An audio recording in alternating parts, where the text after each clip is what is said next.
बिस्मिल्लाहिर्रहमानिर्रहीम। अस्सलाम वालेकुम नादरीन, आप यूट्यूब चैनल देख रहे हैं। मैं इमरान खान हूँ। नादरीन, आपको याद होगा इमरान खान ने एक स्टेटमेंट दिया था और उन्होंने कहा था कि अगर मैं अकेला भी रह गया तो मैं लड़ूंगा, मैं आखिरी सांस तक लड़ूंगा। इस लड़ाई में अगर मैं अकेला बच गया तो फिर भी मैं मुकाबला करूंगा, मैं पीछे नहीं हटूंगा। ये इमरान खान ने क्यों कहा था? आप गौर कीजिए, पाकिस्तान में बहुत सारे सियासतदान गुजरे हैं। ये बात कभी आपने बेनज़ीर भुट्टो के मुंह से नहीं सुनी, जरदारी के मुंह से नहीं सुनी, नवाज शरीफ के मुंह से नहीं सुनी, क्योंकि उन सबकी लड़ाई सियासी थी। वो सारे ये जानते थे कि पब्लिक उनके साथ होगी तो वो लड़ाई लड़ेंगे। इमरान खान की जो लड़ाई है वो एक बड़े मकसद के लिए है और इमरान खान ने ये पहले कहा था कि मैं अकेला भी रह गया तो मैं लड़ूंगा, और वो साबित कर रहा है। अब अमली तौर पे अगर मैदान में कोई आदमी बचा है जो डट कर सामना कर रहा है तो वो इमरान खान है। बाकी लोग आवाज उठाते हैं, जोर लगाते हैं, कोशिश करते हैं, लेकिन इसके बावजूद कोई और रास्ता बचा नहीं इमरान खान के पास कि वो इस रजीम के खिलाफ लड़े या इसके साथ डील करे। अब दो ही चीजें रह गई है ना, इमरान खान के बाहर आने का कोई तीसरा रास्ता तो है नहीं। या तो डील की जाए इसी एस्टेब्लिशमेंट के साथ, या फिर इमरान खान साहब इस एस्टेब्लिशमेंट को शिकस्त दे दें और डटे रहे, खड़े रहे इस एस्टेब्लिशमेंट के खिलाफ। फिलहाल कोई काबिल जिक्र जिद्दोजहद अभी बाकी नहीं है और इमरान खान के नाम के ऊपर सिर्फ जलसे जुलूस हो रहे हैं। जो इमरान खान ने स्ट्रीट मूवमेंट का कहा था वो अभी तक शुरू नहीं हुई। सुहेल अफरीदी भी अब उसी तरह की तनकीद की जद में आ गए हैं जैसी तनकीद अली अमीन गंडापुर पे शुरू हुई थी गुज़िश्ता साल। बस उसी तरह के हालात अब सुहेल अफरीदी के भी होते चले जा रहे हैं और वो बहुत तेजी से उस तरफ बढ़ रहे हैं, क्योंकि स्ट्रीट मूवमेंट में इमरान खान साहब ने जो हुक्म दिया था उस पर अमल दरामद नहीं हुआ और वो कोई भी तहरीक शुरू करने में कामयाब नहीं हुए।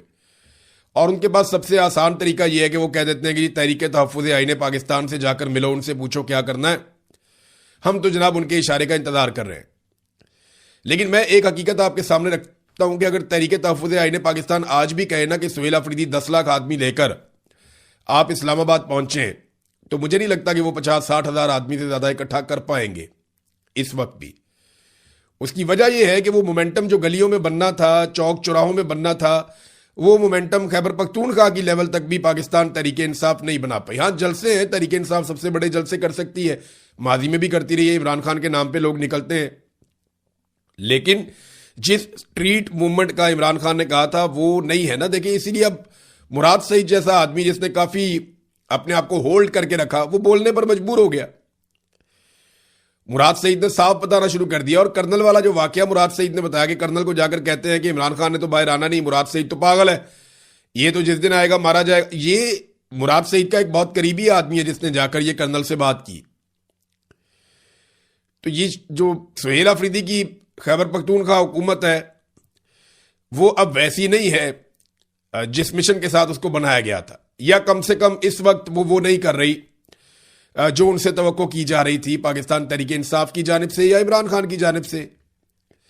लेकिन फिर भी क्योंकि ये हुकूमत इमरान खान ने बनाई है, इस हुकूमत को चलना भी है और इस हुकूमत के साथ गुजारा भी करना पड़ेगा, तो अभी तो हालात इसी तरह रहेंगे।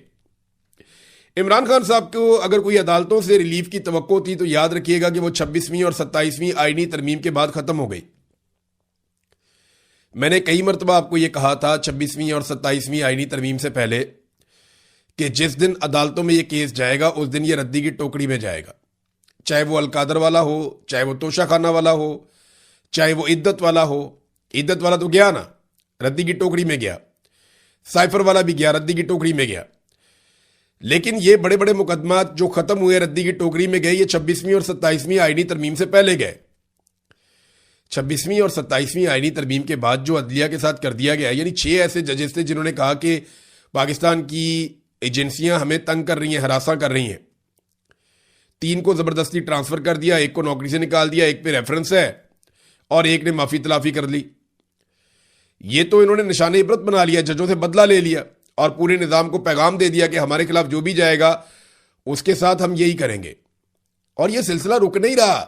इमरान खान इस अदलिया के जरिए कभी बाहर नहीं आ सकता जब तक कि एस्टेब्लिशमेंट को दीवार के साथ नहीं लगाया जाएगा। अगर एस्टेब्लिशमेंट पीछे हटेगी तो इमरान खान की रिहाई होगी।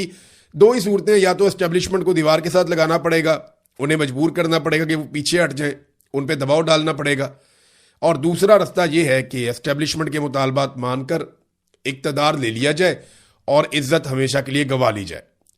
दूसरा आसान रास्ता यह है। नाज़रीन, इमरान खान साहब ने जब रजीम चेंज ऑपरेशन हुआ था तो तब एक और बात भी कही थी और आज वो बात सच साबित हो रही है। इमरान खान ने जब शहबाज शरीफ को वजीर आज़म मुसल्लत किया गया ना, तो इमरान खान ने तारीखी बात कही थी। उन्होंने कहा था कि अब इस मुसल्लत शुदा निज़ाम को हज़म करने के लिए हर इदारे को तबाह किया जाएगा, क्योंकि अवाम इसे कबूल नहीं करेगी और फिर इदारों को तबाह करके ये हर चीज़ को अपनी मर्जी के मुताबिक बनाएंगे। अब नतीजा आपके सामने है।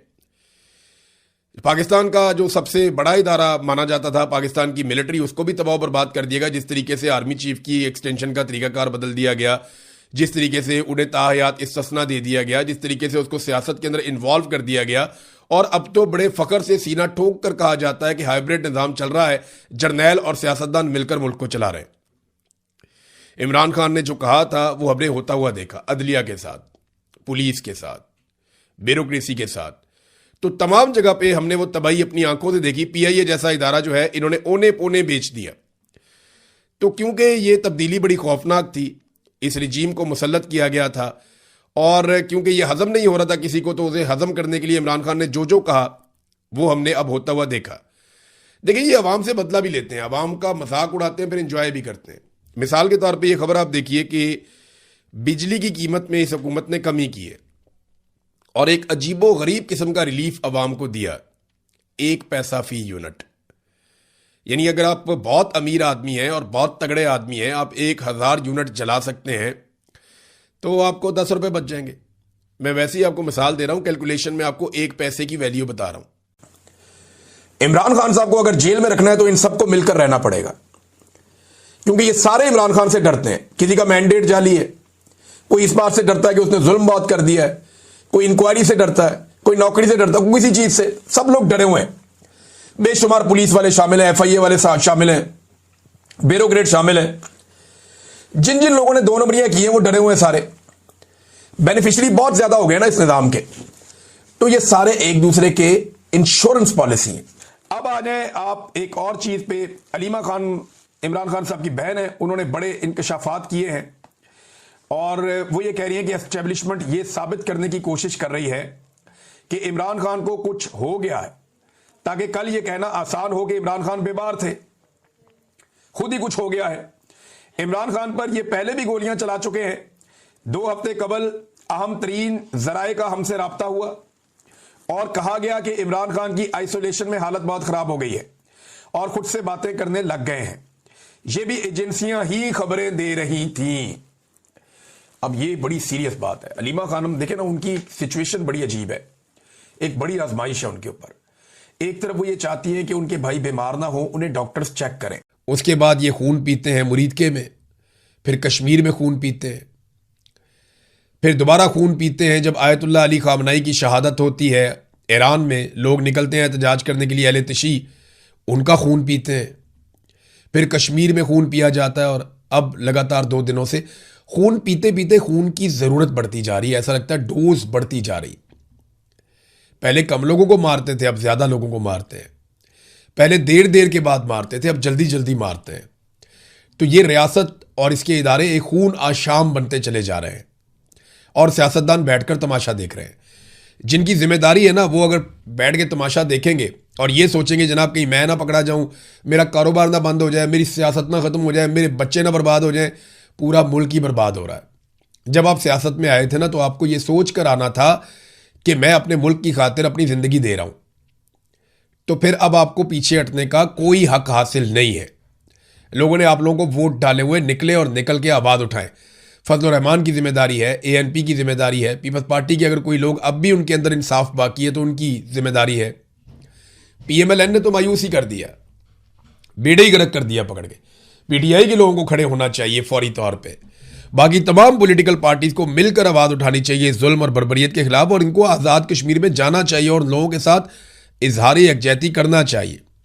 पीएमएलएन से मायूसी क्यों है, ये जरा देखें ना आप। ख्वाजा आसिफ का स्टेटमेंट आप देखें, ये पाकिस्तान का वजीर दिफा है और वजीर दिफा का बयान देखें। मुझे एक मेरे दोस्त हैं कश्मीरी, उन्होंने ये स्टेटमेंट भिजवाया, उन्होंने कहा जी दिल ही टूट गया है ख्वाजा आसिफ की ये बात सुनकर। मैं बताऊंगा कौन लोग हैं जिन्हें गोलियां लगी हैं अभी। अभी बताता हूं आपको एक ऐसा वाकया सुनाता हूं कि आपको हैरत होगी कि ये कर क्या रहे हैं। एक और जर्नलिस्ट हैं, बड़े अच्छे जर्नलिस्ट हैं, उनका मुझे फोन आता है, वो रोना शुरू हो गए। मैंने कहा रोते क्यों हो? कहते जी मैं आज़ाद कश्मीर से हूं। मैंने कहा फिर? कहते जी हम आवाज़ ही नहीं उठा सकते। कहते इमरान भाई अपने आप से घिन आ रही है। मुझे एक सहाफ़ी ने फ़ोन करके कहा जो कश्मीरी है, उसने कहा जी मुझे अपने आप से घिन आ रही है, मुझे अपने आप से नफरत हो रही है, मैं सच बोल ही नहीं सकता हूं। कोई इदारा सच चलाने को तैयार ही नहीं है। वो बेचारा इदारे पे काम करता है, सोशल मीडिया का इतना बड़ा नहीं है, लेकिन वो कहता है जी कोई इदारा सच चलाने को तैयार ही नहीं है। अपने आप से घिन आ रही है, अपने आप से नफरत हो रही है कि इतना बड़ा जुल्म हो गया, मेरे भाई मार दिए और मैं आवाज़ नहीं उठा सकता, मैं बात नहीं कर सकता। तो मैंने कहा हम उठाएंगे आपके हिस्से की आवाज़ भी, ये बोझ हम उठाएंगे, हम जोर लगाएंगे और एक वक्त आएगा इंशाल्लाह आप सब बोलेंगे। एक वक्त आएगा आप सबको बोलना पड़ेगा, लेकिन जब सब मिलकर बोलेंगे तो फिर जुल्म नहीं हो पाएगा।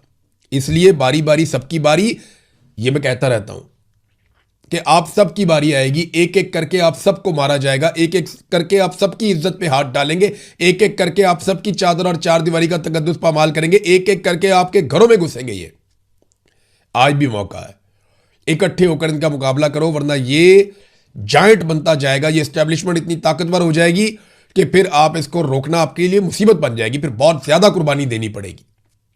आज अगर आप लड़ेंगे तो आपको कम कुर्बानी देनी पड़ेगी, जितना वक्त गुजरेगा, जितना खून आप इस बला को पिलाएंगे, ये उतनी ताकतवर और बड़ी होती चली जाएगी, फिर ये ज्यादा खून पिएगी और ज्यादा ताकतवर हो जाएगी और फिर आपको इसको रोकने के लिए ज्यादा बड़ी कुर्बानी देनी पड़ेगी।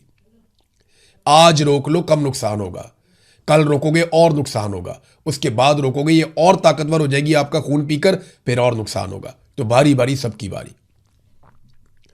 ये ख्वाजा आसिफ को बात समझ नहीं आएगी, ये रिसीविंग एंड पे रहे हैं। मुस्लिम लीग नून एक दौर में रिसीविंग एंड पे रही है, पीपल्स पार्टी भी रही है, लेकिन इनको ये बात समझ नहीं आएगी। ये इक्तदार के झूले में बैठे हुए हैं। जिस तरह वो डीसी की आपने देखी थी ना वीडियो कि वो झूले ले रहा था बात करते हुए, तो ये सारे इक्तदार के झूले में बैठे हुए, इन्हें बिल्कुल समझ नहीं आएगी। ख्वाजा आसिफ से जब सवाल किया गया तो उसने कहा रावला कोर्ट में एहतजाज करने वालों के खिलाफ कार्रवाई हो रही है। वो लोग जिस तरह पाकिस्तान दुश्मनी का इजहार कर रहे हैं, कब कर रहे हैं यार, खुदा का नाम लो यार। तो मैं नहीं समझता कि उनका पाकिस्तान के साथ कोई ताल्लुक है, यानी कश्मीरियों को डिसोन ही कर दिया कि इनका पाकिस्तान से कोई ताल्लुक नहीं है। वहां पे लोगों ने वोट नहीं डाला निकल के, 10-15% लोग मैक्सिमम निकले होंगे। ये झूठ बोलते हैं कि ज्यादा लोग निकल आए, तारीखी तौर पे कम टर्न आउट रहा, लोगों ने वोट ही नहीं डाला। तो लोगों ने इनको डिसोन किया, सारे लोग खड़े हुए ज्वाइंट अवामी एक्शन कमेटी के साथ और ये कह रहे हैं कि इनका पाकिस्तान से ताल्लुक ही कोई नहीं है, ये भारतीय स्पॉन्सर्ड लोग हैं। यही बातें ख्वाजा आसिफ तुम्हारा बाप और उससे पहले के लोग वो किया करते थे बंगालियों के खिलाफ कि ये भारतीय दहशतगर्द है, भारतीयों के साथ मिले हुए हैं, ये बंगाली गद्दार हैं, ये पाकिस्तान के वफादार नहीं है, ये मुल्क के दुश्मन है, ये पाकिस्तान के खिलाफ बात करते हैं, इनका ताल्लुक इंडिया के साथ है, उनकी एजेंसियों के साथ है। यही बातें कर करके तुम लोगों ने बांग्लादेश तोड़ दिया। ये देखो बिलावल क्या कह रहा है, बिलावल के स्टेटमेंट सुने आप सर पकड़ के बैठ जाएंगे। बिलावल कहता है जी कि रियासत फैसला करे नून लीग का मफाद अहम है या पाकिस्तान का। पहले बिलावल को ना निकाल के, जो पीपल्स पार्टी के पुराने लोग हैं, मेरी गुजारिश है उनको निकाल के बिलावल को ना आईन पढ़ाना चाहिए जो उसके नाना ने लिखा था। लिखा तो नहीं था, लिखा तो बहुत सारे लोगों ने था, लेकिन उसके नाना को क्रेडिट चाहता है, उसके दौर में हुआ। तो जरा वो आईन निकाल कर पढ़े कि उसमें रियासत की डेफिनेशन क्या है। वफाकी और सूबाई हुकूमतें और पूरा सिस्टम जो मिलकर बनता है वो रियासत होता है। फौज को आप रियासत नहीं कह सकते, एक सेक्टर कमांडर रियासत नहीं होता। रियासत आईन के अंदर दर्ज है वो क्या चीज है, और तुम लोगों रियासत, तुम बिलावल की गवर्नमेंट है आजाद कश्मीर में, बिलावल ने खून बहाया ये सारा का सारा, बिलावल ने सिक्योरिटी फोर्सेस को बुलवाया, बिलावल ने वहां पे बहुत बड़ी मिकदार में सिक्योरिटी फोर्सेस को इकट्ठा किया, फिर बिलावल ने पाबंदी लगाई, ज्वाइंट अवामी एक्शन कमेटी के ऊपर कलअदम करार दिया, फिर बिलावल ने उनके रहनुमाओं के सरों के ऊपर इनाम रखा, फिर बिलावल ने बार बार वहां पे ऑपरेशन का हुक्म दिया। ये सारा कुछ बिलावल ने खुद किया है और अब वो ये कहता है कि जनाब आप कर रहे हैं तो आप कर रहे हैं तो रियासत कर रही है। और भाई रियासत क्या होती है, कोई एक इदारा रियासत नहीं होता। आसिम मुनीर रियासत नहीं है ना, वहां बैठा हुआ सेक्टर कमांडर रियासत है। रियासत की डेफिनेशन पढ़िए बिलावल साहब, रियासत होती क्या है, कहते किसको है रियासत। रियासत की डेफिनेशन पढ़ें जो आइन के अंदर लिखी हुई है, आर्टिकल 7, आर्टिकल 8 आप निकालें आइन का, पढ़ें, आपको पता चलेगा। वादे तौर पे लिखा हुआ है कि जनाब जो अवाम के मुंतखब नुमाइंदे आकर बैठते हैं वो हैं रियासत, कैबिनेट, वजीर आजम, उसके साथ बाकी लोग, आपकी कौमी असम्बली, सूबाई असम्बली, सेनेट, ये है रियासत। ये तो आपके पास है, रियासत तो आपका कब्जा है। 3 सूबों में आपकी हुकूमत बनाकर दी हुई है, सदर आपको बनाकर दिया हुआ है, चेयरमैन सेनेट आपको बनाकर दिया हुआ है, गवर्नर आपके 3 लगे हुए हैं, और आपको क्या चाहिए? पंजाब में गवर्नर आपका, खैबर पख्तूनख्वा में गवर्नर आपका, हर जगह पे आपने अपना इक़्तिदार हासिल किया हुआ है। इसके बावजूद आप कहते हैं जनाब कि आपकी बात नहीं सुनी जाती। रियासत फैसला करे नून लीग का मफाद अहम है या पाकिस्तान का, तो नून लीग को बजट कौन पास करवा कर देता है? नून लीग के वज़ीर आज़म को वोट किसने डाला था? ये हर जुर्म का हिस्सेदार है। और अब ये कहता है जुल्म, ज्यादती, कत्लो गारत, डकैती को जमहूरियत का नाम दिया जाता है। ये लोग गोलियां चलाकर हुकूमत चलाना चाहते हैं, लाशें गिराकर अपनी हुकूमत बनाना चाहते हैं। ब्रूट मेजॉरिटी का लफ्ज पाकिस्तान में सबसे पहले बिलावल साहब आपने इस्तेमाल किया था। तुम लोगों ने ये जुल्म किया, ये बर्बरियत की है पाकिस्तान में। तुम इनके आला कार हो, तुम इनके साथ मिले हुए लोगों को बेवकूफ नहीं बना सकते। फिर कहते नहीं पुरअमन रहना चाहते हैं वरना मैं भी जरदारी का बेटा हूं। लदस क्या पिद्दी और क्या पिद्दी का शोरबा कि मैं पुरअमन रहना चाहता हूं वरना मैं भी जरदारी का। कट दो भाई इतना जन कटना। जरदारी कहता है कि मैं भाई एस्टेब्लिशमेंट के हाथ मजबूत करूंगा। एक जरदारी ने स्टेटमेंट दिया था जिंदगी में और जरदारी दुबई भाग गया था। सदर होने के बावजूद ये पाकिस्तान में नहीं रुक पाया स्टेटमेंट देने के बाद। उस जरदारी का बेटा है। एक दिन जरदारी डट के खड़ा नहीं हो सका था आर्मी चीफ के सामने। एक स्टेटमेंट दिया, वो भी गोल बोल दिया, नस गया पाकिस्तान से। जब तक डील नहीं हुई वापस नहीं आया। उस जरदारी का बेटा है। बेनजीर भुट्टो वापस आई, डील करके वापस आई, एनआरओ करके वापस आई। ये हकायक है। उस बेनजीर का बेटा है। वो इमरान खान देखो जेल के अंदर पड़ा हुआ है, डील ही नहीं कर रहा। रोजाना तुम्हारे मालिक जाके वहां पे डील की दरखास्तें डालते हैं, मिन्नतें करते हैं, तरले करते हैं, वो डील ही नहीं कर रहा। ये फर्क है। बहादुरी के ड्रामे करने से कोई बहादुर नहीं बन जाता। बेनजीर की कुर्बानी अपनी जगह, भुट्टो की कुर्बानी अपनी जगह, लेकिन अयूब खान डैडी भी था तेरे नाना का।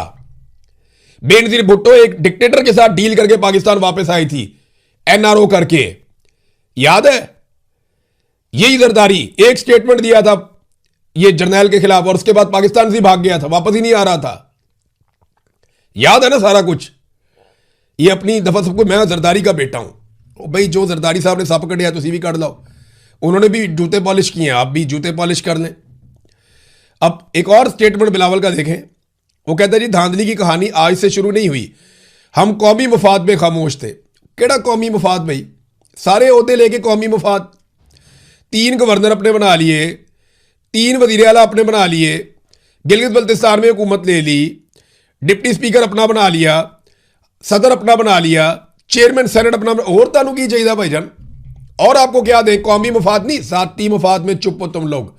अगर कौमी मफाद होता तो आज पाकिस्तान में इतनी कौमी मफाद में मारंग बलोच को छुड़वा दो ना। दे मुतालबा कि नहीं तो मैं इस्तीफा देता हूं, रोला डालता हूं, मैं हुकूमत का साथ नहीं दूंगा, मारंग बलोच को बाहर निकालो, ईमान मजारी को बाहर निकालो, जो सियासी कैद जेल में रखे उनको बाहर निकालो। नहीं, ये नहीं करेगा। ये सिर्फ जाती मफाद के लिए और कुछ भी नहीं है। सिर्फ कहानियां सुनाना जानते हैं ये लोग। ख्वाजा आसिफ को देख लो, बिलावल को देख लो, एक ही सिक्के के 2 रुख हैं। ये इनमें कोई फर्क नहीं है, बिल्कुल ये एक जैसे। आज बड़ी तकलीफ है ये जो कश्मीरियों के साथ किया गया, वाकई बहुत दुख वाली बात है, बहुत तकलीफ वाली बात है। मैं अब और बोलूंगा ना तो और कोई इस तरह के जुमले बोलूंगा और ज्यादा बात करूंगा, तो आप थोड़े को ज्यादा समझें। इन लोगों ने पाकिस्तान को एक चरागाह या शिकारगाह समझ लिया है और ये तबाही फेरते चले जा रहे हैं। आपको मैं बताऊंगा अगले वीलॉग्स के अंदर कि पाकिस्तान की मईशत को ये कहां ले गए हैं और ये जो अमेरिका के साथ बड़े बड़े ताल्लुकात के दावे करते हैं उसके बदले में हमें क्या मिला है, ये भी बताऊंगा मैं। अब तक के लिए इतनी अपना ख्याल रखिएगा। अल्लाह हाफिज़।